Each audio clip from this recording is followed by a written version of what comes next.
Hi, and welcome to the Raw Heart and Soul podcast. Today, my guest is Ryan Hurst. Welcome, Ryan. Thank you for having me. You're welcome. I'm really happy to have you because I know that I asked you a little while ago, and I'm glad that you've said yes. Yeah, we talked. I mean, we've known each other. I was trying to think about this morning, actually.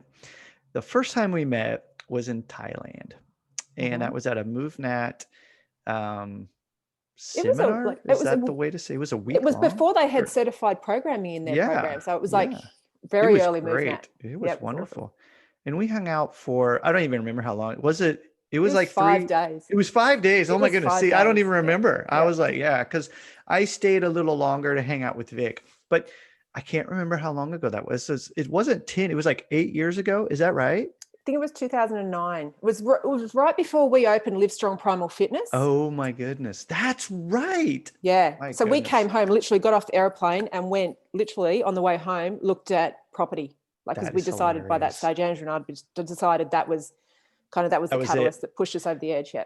That was great. Yeah. Yeah, I remember that. That was a lot of fun. It was a And lot of fun. I can't believe the stuff that we ended up doing in the jungle, like running around and I don't know. We I think it still was talk good that about I that. didn't know how dangerous all the stuff was in the jungle, or else I probably wouldn't have done that. But anyway. I think you had more of an idea than what we did, but we do. Every time we see, Andrew and I laugh about this because every time we see someone, and there was something came up online a few days ago of a guy who'd fallen into a cactus bush and Ugh, had cactuses stuck in him. Because when we were walking out of the bush, I mean, I was scared going in. I was scared to get in the water for reasons that I'll probably talk about in this later. yeah, I remember that. But Yeah. yeah, but coming out when we were walking along that little it was like it What was a was it? Yeah, log, and yeah, it I was. fell Yeah, into the side, and I I got remember. I was just like, oh oh my God, that's god. exactly what you said you didn't want to do, and it happened. and And I was just and like, that's because oh. I said it, because Yeah, like, that's as soon as right. you It's put that always out that there, way. yeah, That's right. That's how it is for it was everything. Yeah. such a fun time that time, like It was a really. definite growth thing for all of us, I think. That was good. Yeah, and such a Yeah. small group. I think there was five of us in the group, the two other ladies, and then myself and Andrew and you, and it was That's I don't think right. they did courses like that small for, like, we had a really cool intense time, It, so we were pretty full on. oh man, that was a really good time. Yeah. Yeah. And I'm going to ask you a question about that now, because around that time, Sure. Andrew and I didn't know who you were, and I think the internet connection there was pretty terrible because we were remote Thailand, Oh, we and were. but he Yeah. was able to get on at one stage, like it was maybe day 3 or 4, and Google you, and he comes back to me, goes, "Oh my god, Ryan's actually a star." And I'm like, "Oh, okay." And he's like, "No, Tanya, Ryan is a mega star in Japan." No, What no, were you no. doing at that time that in Japan? Like, I know that you were in Japan, but what were you doing work-wise then? Because I know that GMB was still in Yeah. the process of being We established were then, because you were babies. writing Yeah, it. we were Yeah. we were babies in the old world of GMB. So speaking of which, this we've kind of put it off a little bit due to the state of the world right now, because we didn't feel it was a fabulous time to celebrate. But a few months ago, we celebrated our 10-year anniversary in GMB, which is crazy. But to go back at that time, um, very beginning stages of GMB, I was still involved with, I believe I was still involved with another fitness organization in which um, I was the program director. And so I would travel around the world, um, doing 3 and 2 day seminars. So it Mm. turned out to be 5 day seminars, like all over the world. I do that every single month. And then Japan, I also had, I had my gym Mhm. that I was teaching, and I was also teaching seminars throughout Japan. Yeah. So I was pretty busy at the time, like really Yeah. busy. And then we went full in with GMB very shortly after Thailand. How did you end Um, up? You're a Kansas boy. I'm a Kansas boy. That's right. How did you end Born up and in bred. Japan? So great question. Short answer is martial art. And so, growing up, I was gymnast, started gymnastics at a really very early age, competed all the way until I was 18. So when I finished um, what they call high school in the United States, so I finished up, and I graduated, and then I actually had a knee injury, which kept me from actually continuing to participate in gymnastics on the university level. I was going to say Um, you were high level, like you were looking at Olympic. well, yeah, I wasn't that good. I really wasn't that good. But what I really wanted to do was to be on a collegiate team in some capacity. And so my I was all around in gymnastics, Mhm. but really what I loved was pommel horse and the rings. And Mm. so those are kind of my two things. And so I was like, yeah, maybe I could, because in a collegiate level, they specialize in, like the apparatus. Floor So like, for rings. example, Yeah. floor or Yeah. whatever you want to do. Yeah. And I was thinking of that. But anyway, yeah, that was done. So, but at the same time though, while I was, um, and I think maybe my interest was sparked when I was kind of in junior high. And I don't know in Australia what they call that. I apologize. But like junior high in the United States and then kind of going into high school, and I So did martial 13, art. 14 years old. Yeah, around that age. Yeah. And Sound right. so Yeah. I was doing martial art. I'd go to do gymnastics, and then afterwards I'd go to martial art practice.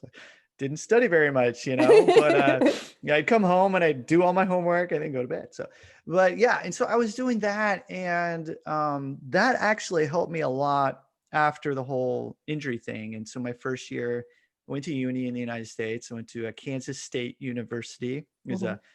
that was the university I could get into, because Yep. it was just like, oh well, injured, my chances of whatever, done, whatever, blah. So I'm like, okay, go to the state university, it's all good. Yep. And I went there and met, I was really interested in continuing to do martial art. And my martial art instructor in the United States, in Wichita, of all places, where I grew up in Kansas, Yeah. had lived in Japan for over 25 years, was an Yeah. interpreter for a major company in Tokyo. And he said, listen, Ryan, he said, if you're really interested, he said, you should start studying Japanese if you really want to go deep into your martial art. Mm. You know me by now. I I kind know of you don't do do. Yeah. things, Half-assed. half-assed. Jumped right in. And when I was in uni, I think maybe it was the end of my first year, they decided that they were going to offer Japanese classes, and Right. I just dove right in. And so my second year of uni, then I started doing that and ended up doing a homestay for a couple months here in Osaka, where I live now. Yep. And I was here, I think it was almost 3 months. And during that time, I did martial art and, stayed with his family. And I was like, wow, this is super cool. They didn't have an exchange program though. I know this is getting long, but No, I they want didn't this. have they didn't have an exchange program with the uni at Kansas State University. So what I did was I actually went through a different university in order to see if I could get a scholarship to study in Japan, Yeah. and ended up getting it. And so I came to Japan, and I was in the northern part of Japan, a place called Niigata University. Um, and I was only supposed to be there for, I think it was like one semester, Mm. maybe a little longer, so about maybe 6 months. Went into it, I was like, martial art, I want to do martial art. That was my reason for going. The first day or second day I was there, searched out this martial art instructor. He took a liking to me. I ended up staying Yeah. and moving in with his family and doing what's called a uchideshi, which is live-in student. So you like live there and study Right. and stuff. It was great because he was involved with the police force. He's not a police officer at all, but Yeah. because of his rank in martial art, he was involved with the police as well as the Japan Self-Defense Force. Yeah. And it was fabulous. And I'll tell you, I was very lucky because my Japanese just skyrocketed during that time as well. Obviously martial art, my interest, and I just fell in love with everything. But So, then, do you think that was luck then, or do you think that was destiny? excuse me. Well, I kind of look at it this way. Um, I think yes, destiny, but I think it's because I was actively pursuing that. Right. And as we were speaking earlier, if you put it out there, something's going to happen. Right. You know, That you energy's got don't to know go what it is. somewhere. And that Yeah. energy's got to go somewhere. And, literally, both of us know this. Anything that you're thinking can manifest into something Right. because that's all you're thinking about. And, it's just Yeah. like if you're thinking of buying a red car, you're all of a sudden going to see all these Or red red cars all cars. over the place. And It's so got to it's going to happen. Right. the And so direction. It's got to go somewhere. That energy. So it's exactly. yeah. And, you know, back then, of course, I didn't know what I know now, but, you know, you decide where you want to take that. Mm. And I was very enamored, if you will, with the whole culture, and the experience when I was in Niigata at that university was so wonderful Yeah. that I thought that was Japan. Right. I was going to say, did And yeah, they was like, do you think excuse your me, my notes. experience was, it's hay fever season here too. Yeah. Do you think your experience was a fantastic one, your first experience, because they embraced you as a person? Like, you were easy to embrace? Because I've always found that about you. Well, thank you very much. This is something, to be very honest. I'm not too good at talking about myself, but Mm. the one thing I am or have been very good at is adapting to an environment. And how should I say this? Well, jumping right in for one, but Yeah. also trying to do things in a way where the other person is also going to feel good about what's going on. And so I'm not trying to deceive or anything like that. I'm just No, no, no. simply trying to, like, okay, this is what's going on, and I really want to be a part of this. And so I'm going to do my best in order to also make that person feel good about this relationship, if you will. I screw up all the time, of course, but what I'm just trying to say is that I'm pretty good at putting myself in a situation and everybody having a good time. Yeah. So you're perceptive to other I people's think energies, and I would describe that as being very empathetic. I try to be, and that's a big thing, of course, in GMB that we can talk about. Is I'm always talking about that. It's all about empathy to me. It's I might be the dancing monkey for GMB, but it is not about me. It is like 100% about what I can do for you. Right. That's all I care about, and that's why, like, on social media, I'm not going to be posting all this shirtless pics of me. I don't, whatever. I don't care. It's, what do you need? And then think about, okay, I'm saying this and I'm doing this, but what does that person truly, truly need? They might say what they want, but what's more important to me is, what do they need? Right. And the only way you can do that is if you empathize with that person and try and think about that. And that's so tough. We both know that. But Yeah. I think I've had a lot of experience in learning that through being placed in situations that were extremely difficult, Mm-hmm. but kind of rolling with it and understanding that in order for me to really experience this, I need to let go of any preconceived, thoughts or things that I want it to be this way or it should be this way. And I Mm. bring this up because there are a lot of foreigners, non-Japanese, who come over to Japan and then expect that the Japanese be a certain way towards them because it's always that way in their country, Mm. which I've always thought was weird. I'm like, this is Japan. It's not Okay. your country. It's not your country, but it's a learning experience for you because it's a new country to you. Absolutely. And, you know, it's always been crazy when, like, a great example, it would be where I was invited to a lot of events Mm. when I was in Niigata because they knew that I wouldn't do something to embarrass that particular person that I was with, because Mm. they knew that I was thinking about it in terms of, well, what would a Japanese person in my position do? Mm. And so that was a good learning experience for me. And really, to be honest, it came down to having good mentors and people who would explain to me and say, hey, Ryan, listen, no, you're really interested in this culture. And they would really teach me. They would teach. Yeah. And it wasn't condescending. It wasn't anything like that. They were just like, this is how it is. Then you make the decision on how you're going to act upon that. And again, making tons of mistakes, but then them also being open to say, hey, listen, that's cool because we also understand that you're a foreigner and your Mm. Japanese isn't at a level yet where you understand that you should actually say it this way, because what you just said to that It's instructor, who's offensive. very high ranking, is not very good, but we know that you said it out of love and not because you're trying to be, excuse me for saying, a dick. Okay. And Yeah. so that's what I think I was very lucky. And that was also something, trying to read the room, if you will, and not just be like, hey, I'm an I'm American, look American. at me. And like, that's something that's always bothered me, to be honest, is when people Yeah. do that, because it's be respectful, still have your voice, that's fine, but understand that there's a time and a place for doing that. And if you don't quite understand the language just yet,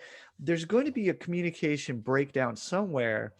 And that can also lead to issues. So make sure that you understand what's going on before you truly voice your opinion about something that you feel strongly about.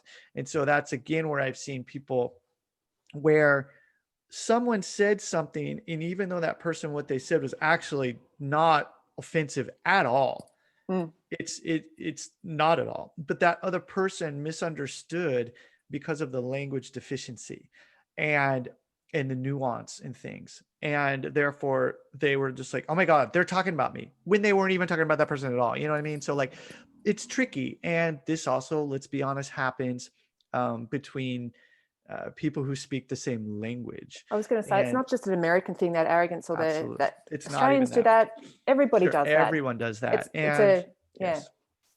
So that's what I think it's very interesting. And I think I've just had a lot of great opportunities to be able to make more mistakes, but not do it in a way where it would actually harm me or another person. The other example would be, after that, I moved, I had to go back to finish up uni in the United States. I was in here in Japan, but then I had to go back because it was that whole system, blah, blah, blah. Yeah. So anyway, but you knew you wanted to go back to Japan. Oh yeah, I was done. I was just like, yeah, I'm here. This is me. Because of that experience, right? I thought it was, fabulous. And there's no work up there. And so I ended up coming back and getting a job here in Osaka with a company, and it was horrible. I mean, it was like the worst experience I've ever had in my life.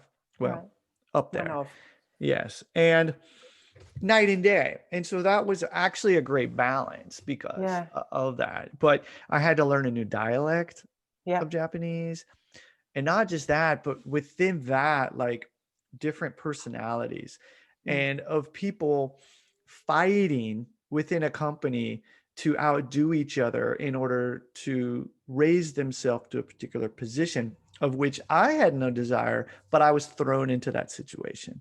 And again, having to learn not just a new dialect of Japanese, but the next level of Japanese in terms of,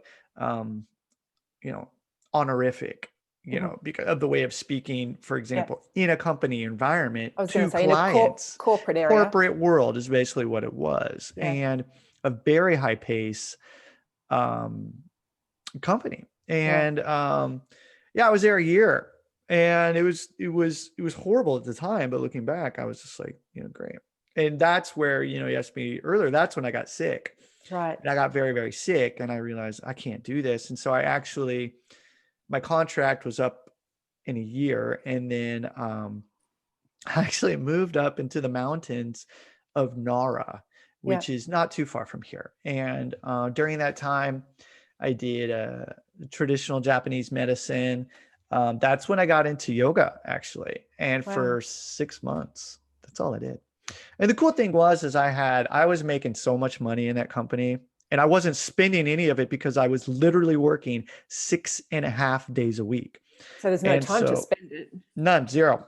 I mean, and I had this tiny apartment, and I just had bank, and I was just like, what's the point, But anyway, I had all this money, and they also gave me severance package. And so I was just like, I'm going to get healthy. I was like, I can't be doing this. It was interesting because say one more time. Focus on me. Exactly. And I had not done that in so long, which I realized. And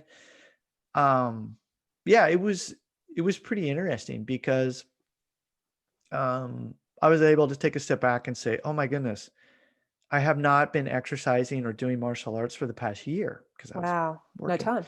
That was the first time I realized during my life that I had not been active. And I was like, I can't do that. And then it was just like, all right, that's what I'm doing. And so it was just clear. That was when I was just kind of less like, what am I doing? But then it was like, I'm not a business person at all. Yeah. And so I tried to do things and everything. I ended up working at a martial art complex which is inside of a shrine.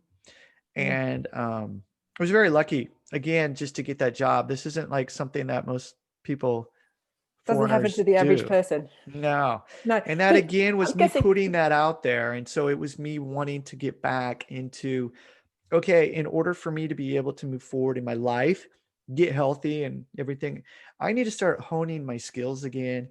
I actually during that time, went back to school to learn Japanese again.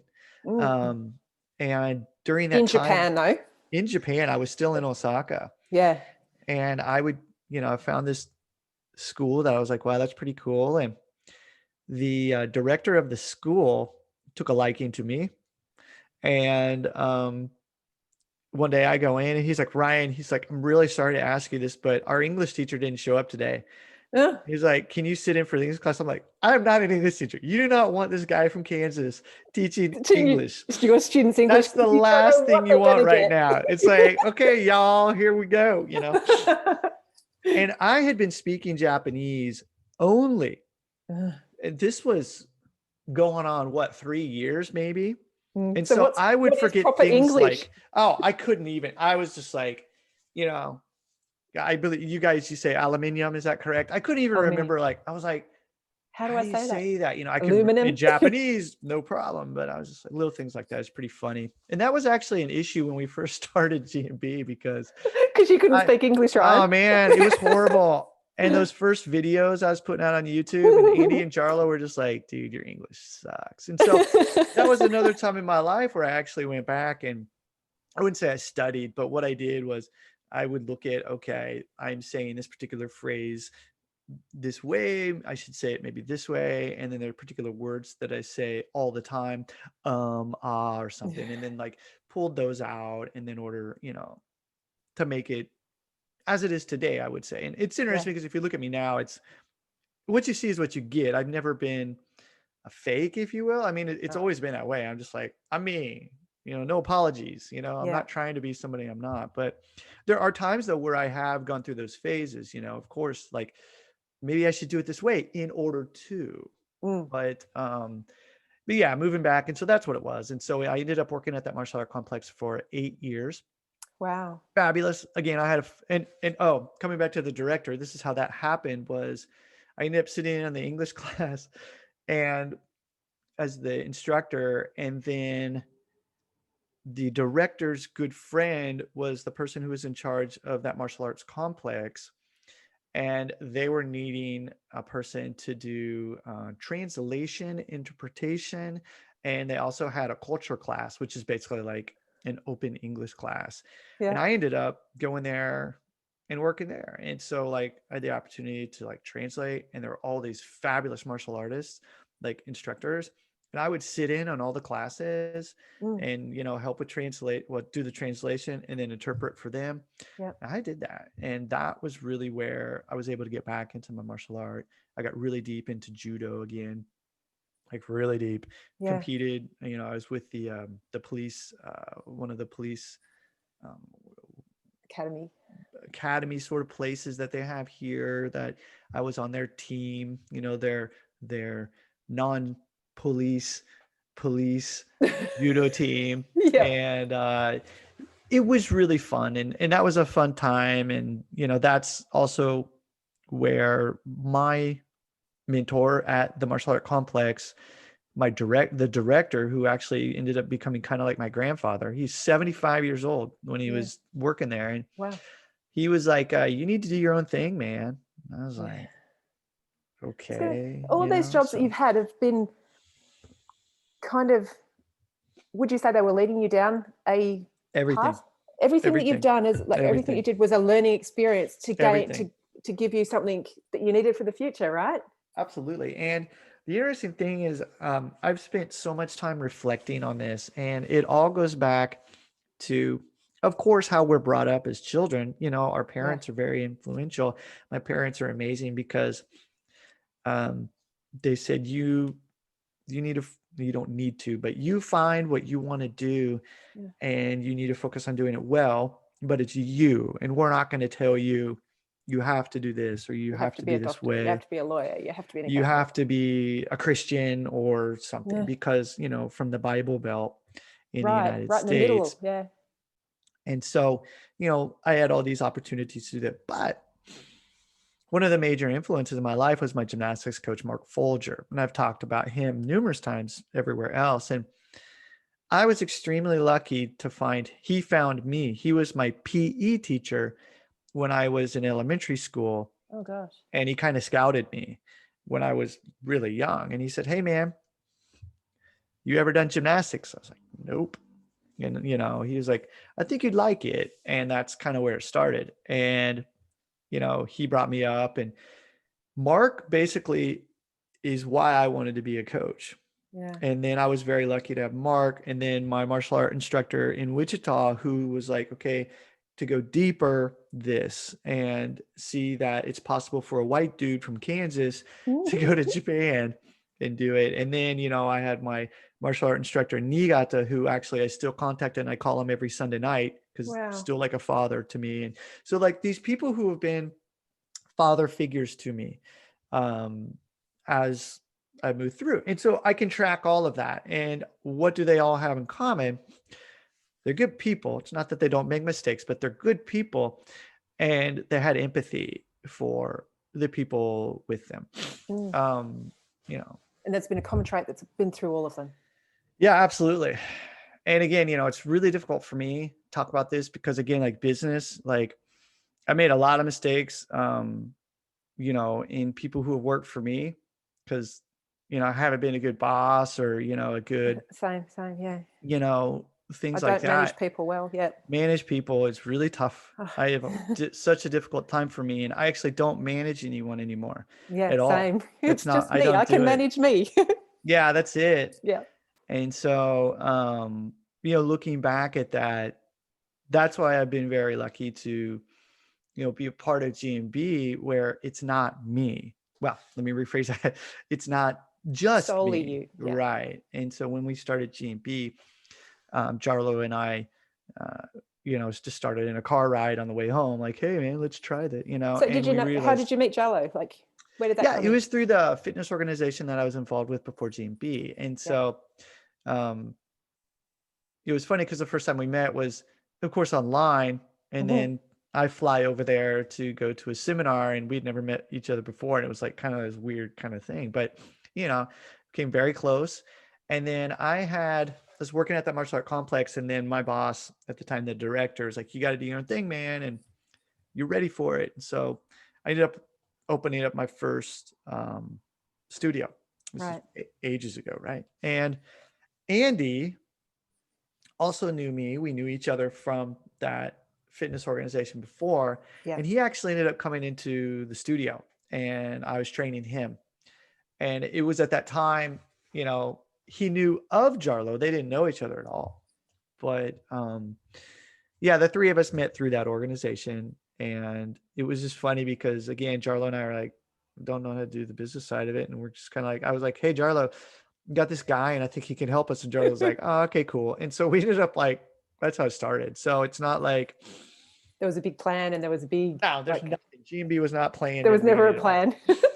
The But plan was we wanted to make cool shit for people like us. yeah, who That was enjoyed it. the rings and enjoyed the floor and enjoyed gymnastics and martial arts. And we're married and had kids and didn't want to work out all the time. That Right. was the big thing. So Can you tell me the philosophy then that you spoke about in the bio that you wrote to me about what is the philosophy of GMB? Like, or what yeah. is your philosophy around movement? Because I love it. Yeah. So basically, I mean, we're grown ass adults and, you know, we try to be. Sometimes We're on the trying to be. outside, We maybe. try to be, right? So, but the thing is, it's our philosophy would just basically be, okay, why are you doing this? This basically just comes down to that. And that's not the official philosophy, but what I'm just trying to say is it's not about working out more. It's about being fit for the things that matter in your life. That's it. And we're working towards physical autonomy. And a lot of people, unfortunately, are kind of like, well, okay, what's physical autonomy?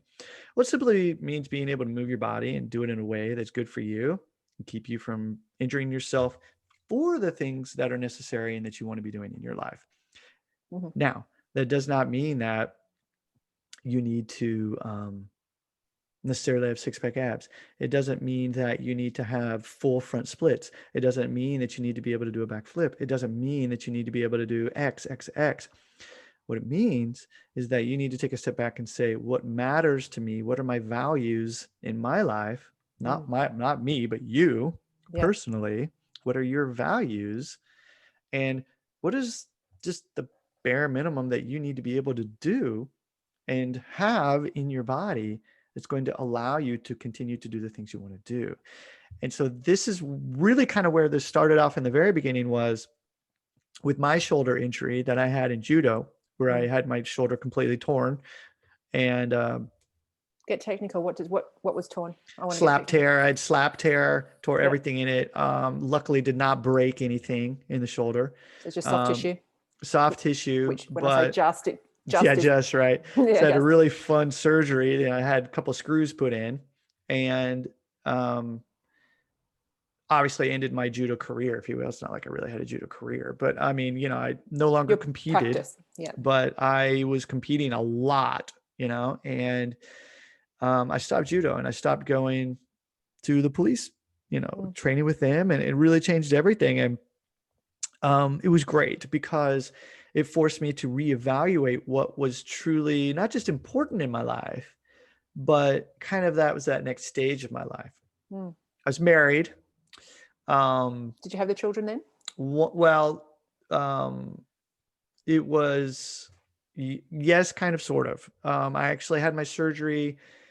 I had the surgery, which I put off, which it's a whole other thing, right? So I'd actually had this injury, which was horrid. And, well, the first time that I injured it, was so there were bad. multiple times. The time that you became most aware that you needed to do something about it. Yes, my daughter was born at that time, and she was still very small. And I remember because I wasn't able to hold her, and so that's when you change. That's when life changes. And you kind of go, what's important here? That's a pivot, isn't it? Yeah, exactly. And it's all ego driven. Everyone, right? We can just say it's all ego driven. Oh, I just want to keep doing judo. I was never going to get married. I was never going to have children. Look how that turned out. But the thing is, it was, getting married, having children is the best thing that's ever happened in my life. Yeah. The best thing. And it's thanks to that you then reevaluate and take a look and say, what is truly important to me? But then also what is necessary in order to make sure that continues to happen. And so that's I can support the people I love. Yeah. That's what it is. And that's really what we're after within GMB. Yeah. Yes, you might want to have six-pack abs. That's great. But first off, is that a true sign of health? That's a whole other topic. Right. But, is that really helping you to be a better person for your family, for your children, for your job? For your job, right? Is this really helping you to feel good about yourself? And that's where it comes about looking at your values, because your values are different than mine. Totally. Yeah. Everyone's are different. And I'm not going to sit here and tell you that you're a bad person for thinking that you want something in your life. No. And that's why it really bothers me when there are other fitness organizations out there that says, oh, you have to have this, you have to have this, and you have to have this. I don't agree. I think that there are certain things that people might benefit from doing in order, and it would help them to benefit them in their life. But I'm not going to tell a person that they should not be sitting in a chair in order to make money because they have to support their family, and that they should stop doing that and they should do X. You know what I mean? So I'm not there to preach when it sounds like I'm doing that right now, but no, I understand exactly where you're coming from. Yeah. So a program, your GMB might not suit everybody, and you've been very open and about, and in your marketing that comes across very clearly. This may be for you, this may not be for you. We've got these different elements. So we've got these different structures, and we've got rings, and we've got floor, and we've got parallettes, and we've got the programs that might suit you. Have a look at them. If they don't, maybe we're not for you. Cool. And here's some people that we know that might benefit better. And that's something that surprises people because they come to us and they say, hey, listen, I got a question about X. And we're like, hey, cool. That's great. That's not in our wheelhouse. Go and ask X. Here, check out this person. Yeah. And they're like, oh, wow, cool. Thanks. And we're like, hey, if you need, something else, feel free. We're always here. And that's the other thing is a real person in real time is going to answer your questions. Yeah. And a person that is actually certified and understands like very well what we do. And so that's our staff. And so right now, it of course fluctuated over the years, but it's crazy to think, but we've got like 20 people in the company. Wow. And, started off with just the three of us just wanting to make cool shit. Right. And, we've gone through a lot of stages in GMB, but, I think we're at a very, very, very good place right now in terms of where we want to go now. Yeah. And with the people who want to be with us and, be a part of it, and that's just the staff. I mean, we've got some fabulous trainers all over the world that, are doing stuff. Anyway. Yeah. Now that you're on that subject, I was going to ask that at the end of the podcast. I'll ask it now. Where is GMB going? Has COVID affected GMB? And I can't imagine that it has because most of your stuff is online and it's accessible online. You're not still teaching seminars. I think you stopped that a while ago, didn't you? Around the world. So that's what the trainers do that are certified. So where's GMB going? Yeah, it's a great question. I do want to be clear that, where we're going. We have sort of an idea of where we want to go, but who knows where that will be. Yeah. Andy is our CEO of the company, which is hilarious that we say CEO now because we never thought we'd be at a point where we say CEO, but he's a CEO. And then Jarlo, our resident physical therapist, we kind of call ourselves, we kind of have little three titles, if you will. I'm the coach. Yeah. Jarlo's the fixer. And then Andy would be like the educator, if you will, in terms of like, okay, he's like, okay, this is our vision and this is where we're going. And the three of us talk about it. And then Andy's like, okay, here's what we're going to do. So it's he's the planner. He's the planner. Yeah, exactly. And our main thing really is how can we help more people? That's just it. That's of those people that are within, our realm, if you will. Again, we're not out to help everyone in the world. The people that want to be a part of GMB, how can we better help them through having a better user experience? Right. And so that's what we've been doing for the past 2 years. And, for the past 10 years, but for the past 2 years, we've been working on our new platform. And that's really what it is. And we have that platform we call Praxis. That's our platform. And so our programs,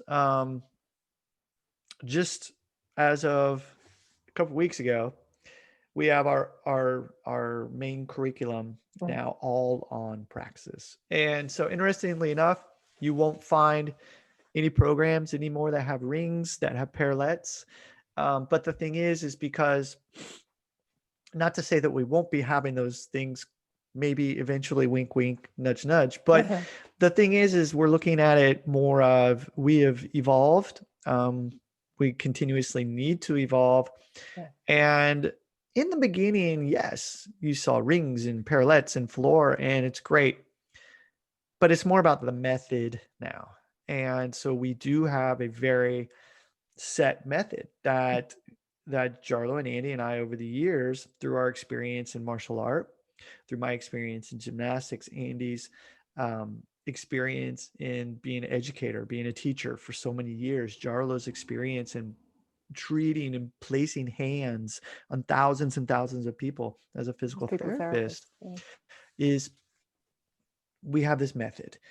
And the method for us is really our focus. And to me, yes, I'm the person who will create a program. I'm the person who puts the moves in there. I am maybe the dancing monkey, if you will. But again, it's really not about the moves. It's how they're applied and how it relates to you and how you can take that method and then apply it to whatever it is you're after. And so that's really where we're going with this, is that, again, look at the method in terms of you, your values, what you need in your life, and then look at, okay, what are the things, the necessary things that I need for my why? Right. Rather than trying to exercise more, let's try and get you to take a look at assessing the situation. Where are you? What do you really, really not only need, but what do you want? Then let's address some of these issues. Once we can address those and really figure out what's going on, okay, then we can apply the necessary protocol to help you to move towards your goal. And that's our AAA framework, where we assess the situation, we address what's going on with the issues, and then we apply the necessary protocol for what you need. And that's just the programming. And so, that's how we do it. And then, of course, within there, we have our 5 Ps, which is how we don't exercise, we train, because we focus on skills. That's where we're after. And for some people that might mean this, and for some people it might mean this. And what we do is we have our program that you follow, but within that, you're looking at strength, flexibility, and control. Yes. And what is going to be good for you at that appropriate time. So that's the thing. It's not, we're going to get big and jacked to work on our strength today. Okay, there might be a component of that. You're not going to get big and jacked, by the way, but you're going to focus on that strength. But another component of that is also looking at, range of motion, and then also control, which a lot of people don't really focus on, right? Yeah. That's really cool. I like hearing that. I like hearing that direction. But yeah, again, I'm sorry, I really can't say, because we don't know. What we want, though, is for us to continue to be able to us to get better as well. And so that's why you're going to constantly see changes. You're going to see us refining, making these tough decisions to not sell our rings program anymore, even though people ask us every single day for our rings program. It's not that it's a bad program. It's just that we don't sell it anymore. We don't sell it anymore. We have this method that we're focusing on. And yes, you will see components of the rings. Yes, you will see components of the parallettes down the road, possibly. But the thing is apply the method to whatever you're doing, and that can so help it. And the other thing too about that, if I can just throw this out there, for any of you who do want to work on the rings, parallettes, or something like that, type in GMB Fitness rings, GMB Fitness parallettes. You're going to find so many articles, free programs, videos, whatever you need. So it's not, we just didn't get rid of it and say bye-bye. We made sure that we had something out there that people can still benefit from. Empathy. Think about what these people are also wanting and need, and continue with that. It's just not in our program format, if you will. Right, yeah. So that's what I was going to ask you. Has your membership base, I'm going to call it a membership base, have they grown with you, and do you get feedback from them about the direction that they want to take? And to add to that, has your own personal aging, you 3 guys, changed the way you look at movement and how that needs to be adapted as people age? The answer to all that is yes. So our membership, it's so good. I think, I really believe that the fact that we are who we are, Andy can come across as very bold, if you will. Maybe that's a nice way to say it. Also very blunt. We each have our own unique characteristic. Jarlo has his, I have mine. That is GMB. That's what makes us GMB. And I think thanks to that, and people seeing that and seeing that we're so different, allows the other members to come in and be themselves, which is what we want. Right. We do not want anyone to come in thinking they need to be or want to be a little mini me. Okay. Yeah. Heaven forbid. No, it's coming into GMB, and we have our alpha posse is what we call it. This is a big joke, by the way. Originally, it's all tongue in cheek in the very beginning. Alpha that was the thing in the beginning. Yeah. And I think that's also the other thing is irreverence. We have a lot of irreverence in here, making jokes at not only things out there, but ourselves, and looking at the fun side of things, if you will. Yeah. I was going to say, because I was laughing before, and we were laughing about you just wanting to put out fun stuff. But if that's not if that's not one of the key values of a company, if you lose that, You you lose lose the the reason you soul. got into it in the first place. Yeah, you lose That's the exactly soul. right. Right. Yeah. And I'm not saying that the stuff we do is easy. I mean, right now I'm actually the past couple of weeks, I've been programming 3 new programs. So you, Literally, you I'm not practice it on exaggerating, yourself sitting in first. front of the computer right now because I'm finishing stuff up is I shot like upwards of 200 videos and That's we're a going lot of through all those work. videos and programming stuff. So the thing is fun to the people who are doing it, but also fun for me in the fact, like I get the opportunity to make this stuff and help people, if you will. So that fun. And I just want to be clear because people think, Sure. oh, it's fun and we're just going to go play in the park. Yeah, sure. That's great. If you literally just go play in the park every single day, I think you're going to be a lot better and you're going to feel better. But, you know, with us in terms of fun, we're trying to say, all right, you've got to be doing something that is going to be one, beneficial. It's going to match your why, but then also something that's going to help you to continue to step on the mat every day. Yeah. And so that's another big thing too. And I always say step on the mat because that was what my judo teacher told me so many years ago, because I was a white guy, foreigner in Japan, having to go up against these guys every single day who wanted to crush me. Year after year, it could get a little tiring, and there's some days where you just don't want to step on the mat. And I remember I asking my coach, I was like, hey man, I was like, I don't feel it today, and he's like, well, it's up to you. He said, you decide how the practice is going to be. You just have to step on the mat. And so I never forget that. And so that's kind of what we're after is, hey, just step on the mat that day, start off, see where things are going. And you have a decision. You can continue to do it, not just push yourself to do it, but actually say, is this good for me today? Or, up late last night with my kid because they were sick and I'm exhausted today. And, but it's written on a piece of paper to say that today is my high intensity day. And so no, let's get rid of that stuff and really listen to our bodies and say, is this good for you today? So that you can continue to be able to move forward. So the people, Alpha Posse, who are in here, we want people to be in here because they want to be in here, because they enjoy being here. And we've got some funky people in here. We got some weird people because we're weird. And that's it. There's no dogma. Yeah. No, none. We will not have that. There's no guru. No. Yeah. I know, Andy Jarlow and I know more about GMB than literally anyone in the world. Why? Because it's ours. But it doesn't mean that we know everything. We just simply know a little bit about GMB. But the cool thing is, getting to your question, is that through the feedback of our community members, by having communication, by us being able to empathize with people, we can see, oh, wow, I made this program, but these people are having trouble with this particular movement. Therefore, I need to be better in how I explain it. Therefore, the update will cover this more in depth, right? So it's not to say that we're going to give all the users everything they want. If that were the way, we'd still have rings, we'd still have parallettes and things like that. But what we are trying to do is say, hey, okay, in terms of the method, in terms of how we can better help our people, it's great because we have these members, our community members, and they understand it's a safe place. You go into GMB in, our forums or the little app that we have where you can communicate with people. You can talk about Wim Hof. You can talk about, your cold showers and everything. You can talk about literally anything you want, but you can't talk bad about it. Yeah. And this is what I love about you. Yeah. And that's the big thing is we will not put up with that.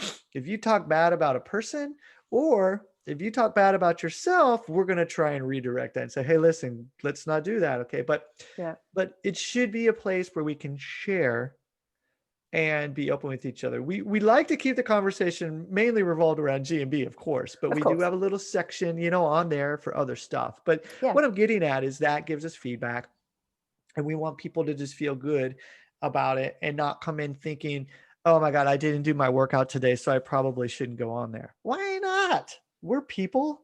I've been there. If you want to have a drink, if you like to drink, that's perfectly fine. Okay. Then feel free. And people post and they're like, hey, here's a cocktail that I made. And we're like, cool. Great. Okay. Because even in our program, even in our program, which is called Eating Skills, it's run by our nutritionist, Josh Hillis.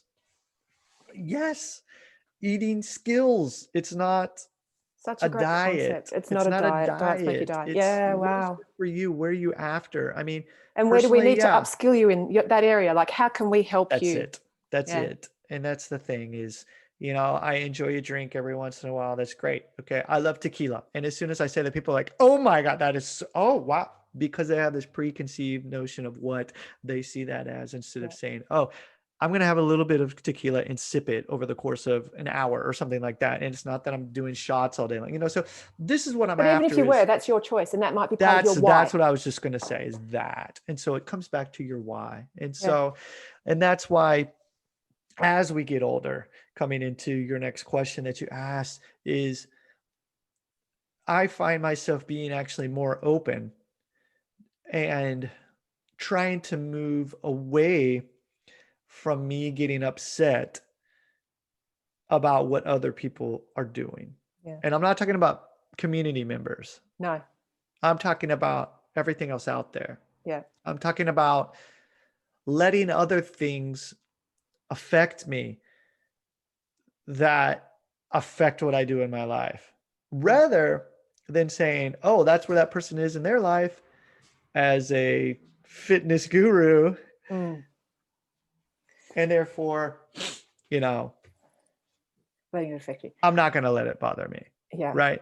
Right. And so what I mean by that is, like, as we move forward, we're just focusing more on trying to be us.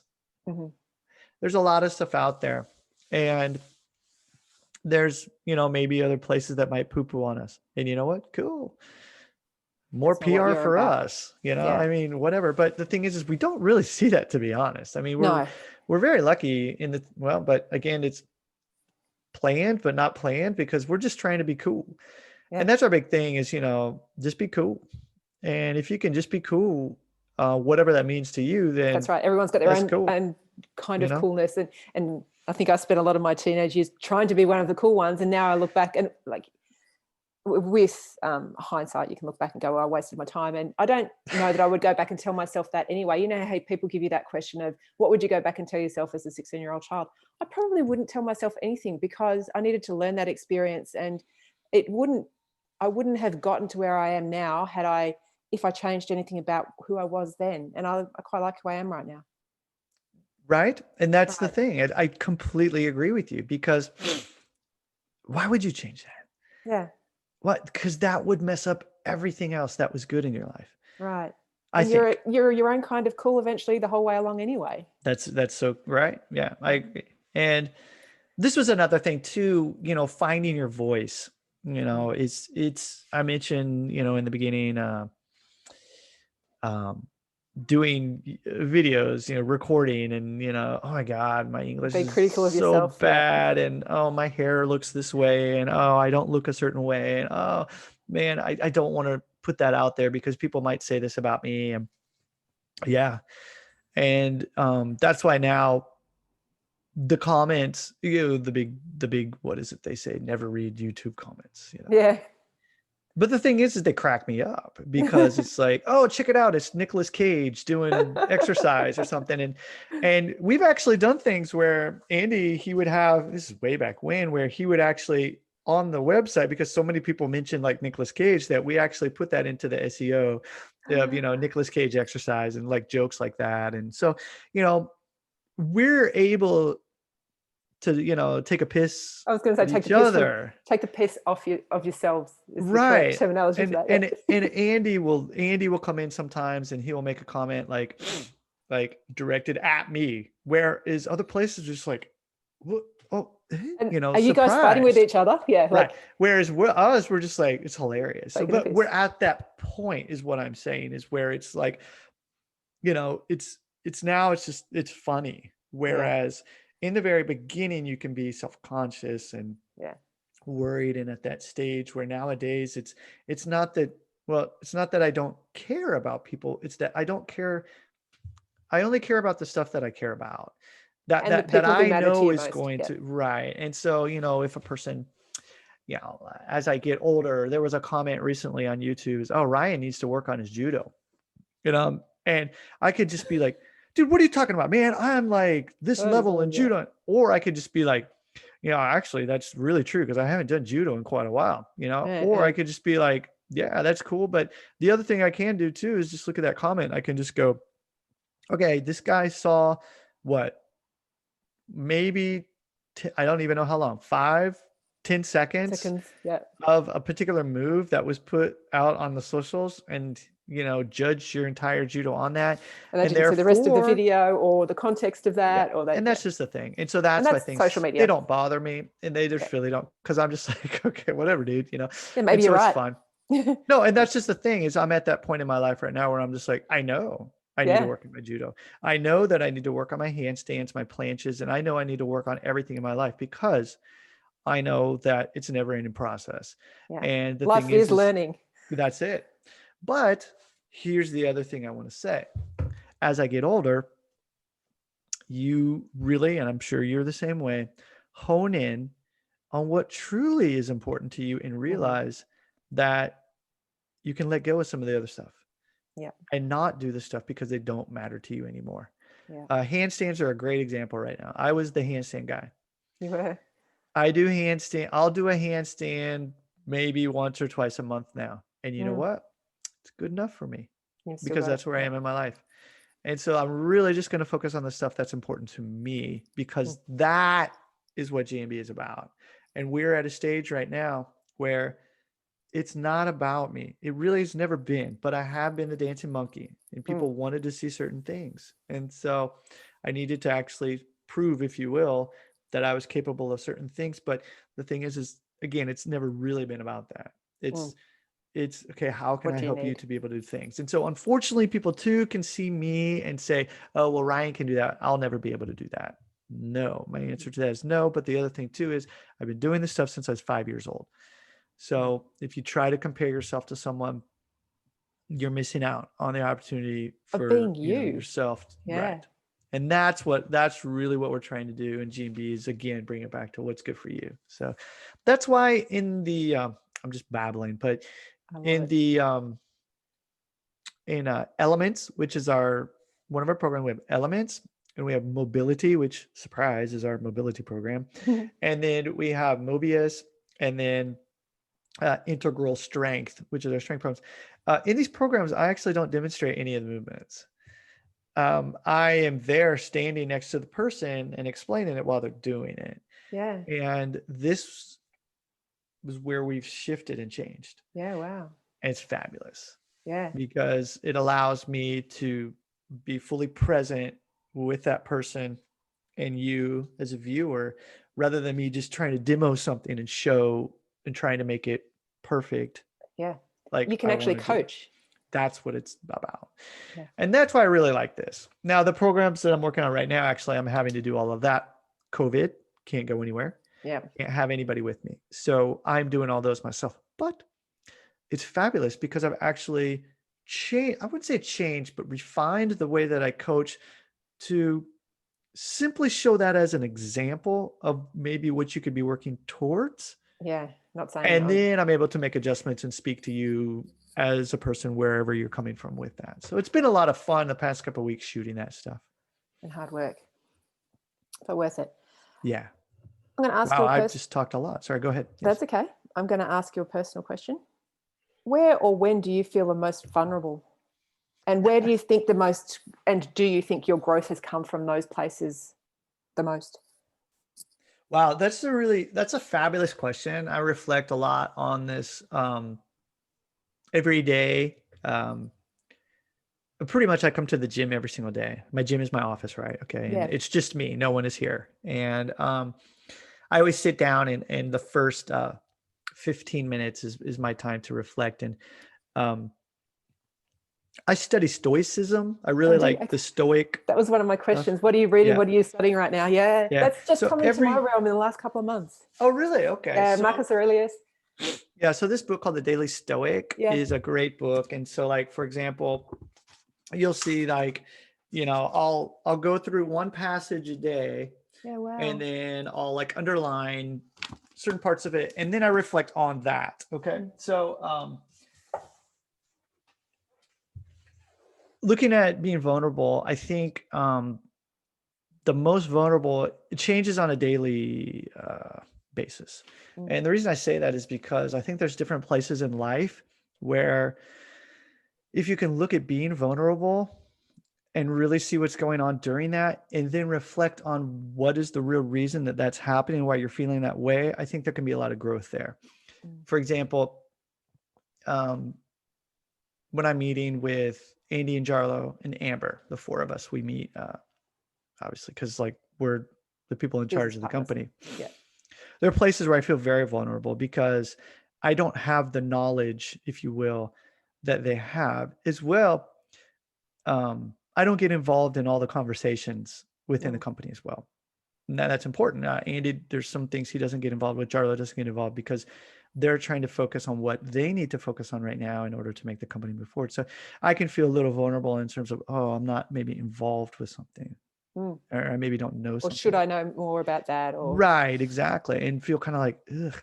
Or I can then take a look and say, well, but that's fine because I know that they have it because that is what they're really, really good at. And I trust in the process and I trust in them to be able to do that. And therefore I just need to focus more on doing what I do well. So in terms of feeling vulnerable, again, getting older is the one thing.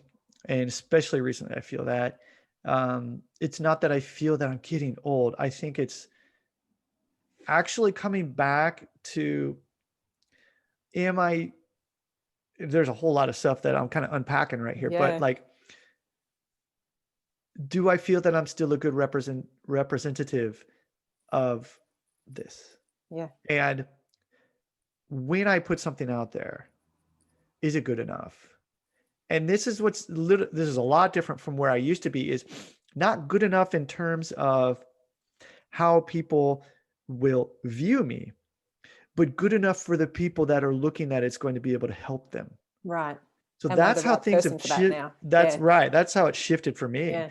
Whereas before it was, how will people view me when I put, right now it's, is this helping the people that are looking at my Instagram account or whatever? So like personal stuff that I put out there, doing interviews like this. Yeah. Yes, vulnerable. But the thing is, again, it's kind of like, this is good because this is also helping me to grow. I'm going to make mistakes. I'm going to say certain things in here where people will mistake what I say. Okay, great. That's fine. Misinterpret, whatever. That's fine. But cool. It's vulnerable for me putting myself out there, but it's always been that way. Even before GMB, I was figurehead and I was always putting myself out there. And so you kind of just, it's not that you get used to it. I think it's the fact that you need to learn how to make that towards your advantage in terms of growing. And I'm constantly doing that. Again, it's those mistakes and feeling that way. Talking about how my dog died. Yeah. That was that was huge to me. And I've actually not mentioned really anything about that after the fact. And so, this is huge because she was kind of like my first girl, if you will, my first baby. Right. And so that, I know might sound a little weird, but the thing is looking at how much to share now. Yeah. And when I'm sharing, I want it to be authentic. And that means that there's going to be a certain level of me being vulnerable and feeling exposed. But then also now, like I mentioned before, it's not about just me sharing something just to be like, woe is me, look at me, now it's okay. Bree, my dog, had been in so many videos and people had this kind of relationship connection with her, if you will, right? That I felt that it was only necessary for me to share so that other people could get that as well, and mourn that as well, because people who noticed her would notice that loss. Right. They're like, where's the dog? So that's what I mean. And so it's a very interesting topic that you bring up because we all feel that. And I think a lot of us try and shy away from it and think that we're bad for feeling a certain way, or, there's so many different things that people feel. And I think we all go through it, but I'm I don't want to say careful, but hesitant now is maybe Mm. the word to say, of sharing on social media. More protective Um, of yourself. Not even that. It's more the fact, everyone's going through some tough stuff right now. Hmm. I don't want to portray and think people or have people Have people think, think that there's something wonderful, happy going on in my world. And, when someone is down, but then there's the other thing where I get people saying, I really enjoy looking at your posts because it brings, more, positivity or, yeah, influence or, inspiration or something. And so there's this balance and this like juggling kind of act that I'm trying to do, because I actually don't like posting on social media, mm. which I know, surprises because you're a people. very private person. But I have to be out there, and this is what's tough. And so, um, yes, being out there and vulnerable for other people, I think is actually important, but it's one of those things where it can be exhausting, Yeah, to be perfectly honest. emotionally, very absolutely. Yeah. One of the things that I've noticed as I've gotten, or I've purposely done, particularly in the last year or so, is to put myself in more vulnerable places Mm-hmm. because I want that growth, and I don't want to be. Not that I'm leaving this earth anytime soon, but Sure. you Sure. start to, like, after you hit 40, I and hear we're you. both over 40, Yep. you start to realize that you don't have all the time in the world that you thought you had before you were 40. That's Um, exactly right. so I put myself in more vulnerable places because I want to keep experiencing that growth and that learning. I want to understand more about myself for me. So when we went to Thailand, Yeah. I didn't know how to swim. Do you remember? I I didn't know. remember. I remember. You were Ryan, terrified of water. I I can remember swim that. now. That So This is the thing I remember, is we talked about this afterwards, and you said that you were learning how to swim, and I was yeah, just like, see, that's it was perfect. only up this time last year when so I've just started a job with Urban Surf, which is a really Yeah, big surf park here. Yeah. it's So crazy. in order to do that, I wanted to go into Urban Surf with a skill set that I had, and it became very clear that, like, I want to coach athletes, and I'm not ashamed about saying that. I want to coach surfing athletes. I've put that out there into the universe. Um, the stage of development that their company is at, they need coaches in the water. They don't need land coaches yet, Right. and they might Right. not ever need land coaches. But that's why I'm keeping my other side of the business as well, so that they don't necessarily have to be there. Anyway, long story short, I knew that if I wanted to follow that goal of mine, that I had to really put myself out there. So I taught myself how to swim, and I had a couple of lessons with a really, really good teacher who was amazing, but have spent hours and hours alone in the swimming pool, finding my vulnerable place, and then going through that interview process and putting myself in a position where I'm learning a whole new language of surfing. And I've loved it and watched it for years, but learning how to surf as well during that time. So, Fabulous. and yeah, really good, but really does make you feel vulnerable, makes you feel exposed, makes you aware of the weaknesses and your strengths, but really focus on the weaknesses, and knowing that, not that I want to get rid of all of my weaknesses because they're part of who I am, but also know Right. that other people can learn from that experience, and me being as open socially on social media as I have with it, and with the people who are my clients, and I talk about this, but knowing that putting yourself in those positions continues your growth as a human. And shows that you're human. Yeah. Yeah, because I get that a lot. I've got that a lot throughout all of my years. Like, people would look in our shopping carts at the shops and say, "Oh, the chocolate must be for Andrew," kind of thing, because they expect more from me, and not that they expect less from Andrew, but he's I more hear you. human, and I I've hear you. always been kind of looked at as being too perfect, and I put my fuck ups on my social media all the time, of where I'm not perfect in Yeah. my Yeah. movement and stuff, and people don't see that, and I'm like, Sure. hey, like, I'm not a cyborg, like, I am human. And that I think that's fabulous. That's what I think is so wonderful, because let's be honest, there are a lot of people on social media and you only see the good takes, Right. you know. Yeah. Vulnerability. Okay. Here's one. I'll throw it to you just because you mentioned this. So I started studying Spanish earlier this year. Wow.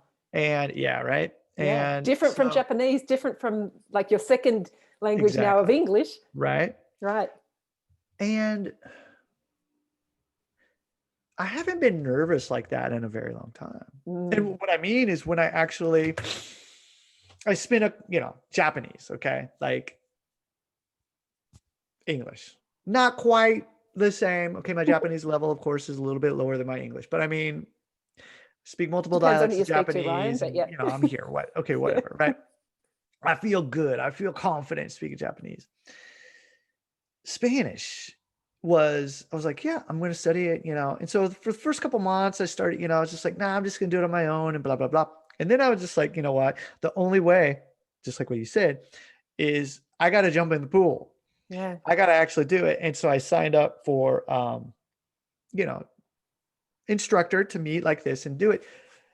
I was shitting my pants and Sweating and it was nervous and crazy. anxious And like all this stuff came up that I was just like, oh my God, this is stuff I have not seen in years. And yeah. this is me. And that, just what you said, I think is, we all need more of that, if you will. But like you did, I'm sure, done in a way that's supportive where we're not going to drown. Right. And unfortunately, I see so many people jumping into the deep end without their floaties on, without, at least knowing how to tread water, and thinking that they should excel. And they end up drowning and being like, oh, okay, well, screw that. I'm never doing that again. And it's unfortunate. And so that's something, especially with Spanish as well, with me going through this. And now my Spanish teacher and I have this incredible relationship. And it's funny because we're talking about like expanding, and she's saying, okay, how can I be a better teacher? Which is crazy, right? It's start off and like, we're talking back and forth, because then she saw GMB and things. And she said, looking back at when you first started, what are things now that you look back where it could have helped, for that process of making it easier for people to continue? And I think you, especially, because I know, you had that fear of water for so many years, and now you're working in the surf park. I mean, oh my God, how just amazing is that? Yeah. But think of all the people who would have never done that, and who won't do that because they're scared of something, or, this traumatic experience, and let something, that they possibly have an interest in, but are just too scared to do, simply for the fact that they don't know where to start. Yeah. And or they don't have the right support network around them to. Exactly. You only need one person outside yourself to believe in you. And if I can be that for someone who's coming in to learn how to surf, then that's exactly why I need to be there. There you go. Every single video that I shoot is only for a single person, period. That's it. Yeah. And so all of my trainers, all the people that when they shoot videos, they're like, how can you do this, Ryan? It's because I'm talking to you. One person. That's it. Yeah. And if 1,000 people watch this video and only one person benefits from it, sweet success. Winning. Yeah. And that's how I'm able to continue and move forward. And it's tough. Mm-hmm. If I just wanted to make money, I wouldn't be in this. Yeah. Would not be in this world. Yeah. Definitely part of your sole purpose, isn't it? Yeah. For real. One more question, because then I'm going to let you go, because we're gone over my hour that I promised you. What are you excited about right now? What makes Ryan tick, or not what makes Ryan tick? What brings you joy right now that you're doing every day? Well, this is funny that we were talking about Spanish. Awesome. You would be thinking, oh, Ryan, GMB and helping people. Yes. Okay. That's just a given. Okay. Yeah. That is just a given. Right. And I want to know, what are you doing for you? But me personally, what brings me joy is my Spanish study. I'm not, like thinking I'm going to be fluent. This is the other thing about me too, is I only try and focus on what's right in front of me right now. I'm not thinking to get past the next 10 seconds. Yeah. I want the next thing. No, I'm just like, cool. This is really cool. And, right now I'm able to read a book in Spanish. To me, that's just like, that's kind of cool, even though it's like a children's book. Okay. But the thing is like, it doesn't matter. It's like what it's doing for you. Does not matter. Exactly. Yeah. And that's it. I mean, it's kind of funny, but especially with the world the way it is, I mean, every single day, my wife laughs at me because she's just like, you're like addicted to this. And I don't know, maybe I am. Maybe this is taking over for something that was somewhere else. I don't know. The interesting thing is like that addictive nature for me is a little bit different. I think in the terms of like, I'm interested in doing things, but I know that right now, I don't do them. What's a good way to say this? Say it in Japanese. I don't have to do it the way that I used to do it. Yeah. Whereas before I had a goal and I wanted to hit this and do this.